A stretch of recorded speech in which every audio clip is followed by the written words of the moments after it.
What's up, traders? We were looking at another stock that had a good move yesterday, and that is for the second day in a row, AMC. If we look at the daily chart here, we can see it had a good run, has some volume. It's at the 21 moving average. If it can break through that, then it looks like the next level would be around $10.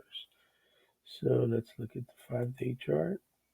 So we can see this is a 30-minute chart, 5-day on barchart.com.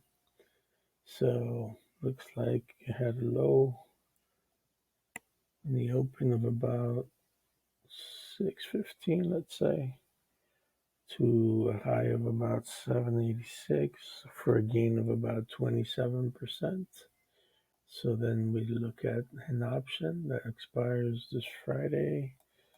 So we'll look at the 7 call. 7 call yesterday went from 29 to 123 for a gain of 324%. And today it's even higher, you can see. So that was a good trade. Remember, even if you get half of that, which is 150 and 10, about 160% gain in one day, that's good. I had a trade in it. I got about 90% of my return in one day, so that was pretty good. So keep your eye on it. It could run to $10, maybe not. We'll see. It depends on the volume, right? If the volume ticks up and pushes it up, we can probably get to $10.